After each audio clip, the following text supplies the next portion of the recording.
किस कार्य को लेकर आज यह धरना प्रदर्शन किया जा रहा है? आज संभागीय आयुक्त कार्यालय के बाहर जो धरना प्रदर्शन चल रहा है, तो ये टीएडी विभाग के अंदर जो घोटाले हुए हैं उन घोटालों को लेकर हम आए हैं। उसकी जांच होनी चाहिए।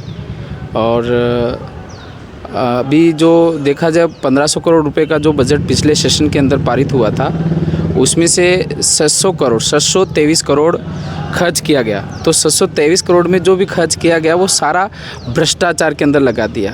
तो 723 करोड़ में से मतलब 400 करोड़ लगभग तो वैसे ही दलालों के पास गया। जैसे उदाहरण के तौर पे 20 रुपये का साबुन है, एमआरपी 20 रुपये का है, उसको 40 रुपये में ख़रीदा गया है। 10 रुपये नमक की थैली है, उसको कहीं 25 रुपये में ख़रीदा गया है डूंगरपुर में, तो प्रतापगढ़ में 20 रुपये में, तो कहीं 30 रुपये में। एक 10 रुपये वाला जो नमक है, देखिए किस तरह से लूटपाट और बंदरबाट हुई आप देखिए।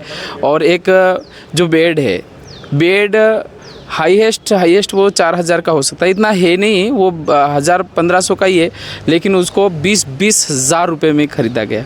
या जिम के जो उपकरण आते हैं, इंस्ट्रूमेंट्स होते हैं जिम के, वो 30,000 का जो इंस्ट्रूमेंट है उसको 1 लाख रुपए की एमआरपी दर्शाई गई। तो खुला बंदरबाट हुई, खुली दलाली हुई है।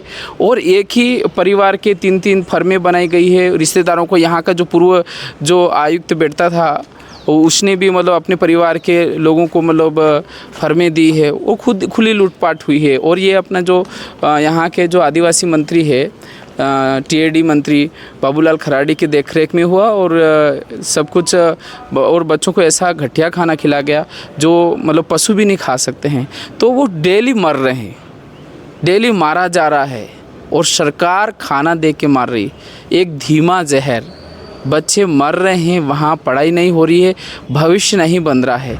आप सोचिए, दिमाग ही डेवलप नहीं होगा, खाना अच्छा नहीं मिलेगा, दिमाग कैसे डेवलप होगा? दिमाग विकसित नहीं होगा तो वो बच्चा आगे कैसे बढ़ेगा? भविष्य तो बर्बाद ऑलरेडी हो रहा है। और वो हत्याएं जो खुली हत्याएं होती तलवार से या बंदूक से, वो हत्यारे तो जेल में जाते हैं, पुलिस उसको पकड़ती है, उसको जेल में डालती है, धारा 302 के तहत उसको जेल में रहना पड़ता है।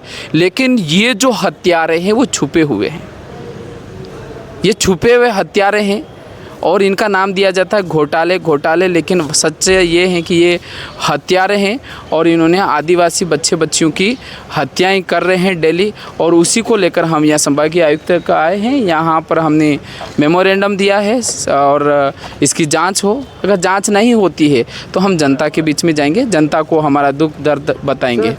धन्यवाद सर, हाल ही में अभी एक अखबार में प्रकाशित हो रहा था कि मंत्री बाबूलाल खराड़ी के जो पुत्र हैं वो बांसवाड़ा में जो ज़मीन खरीदारी, वो विवादित ज़मीन के बारे में आप बताएं।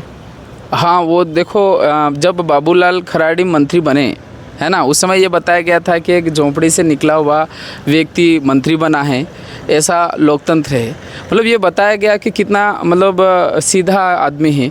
लेकिन जब अभी असलियत जो है वो अब सामने आ रही है कि किस तरह से बाबूलाल जी खराड़ी जो भ्रष्ट पैसा उनके पास आ रहा है वो किस तरह से कहाँ पर लगा रहे हैं और किस तरह से जनता को लूट रहे हैं।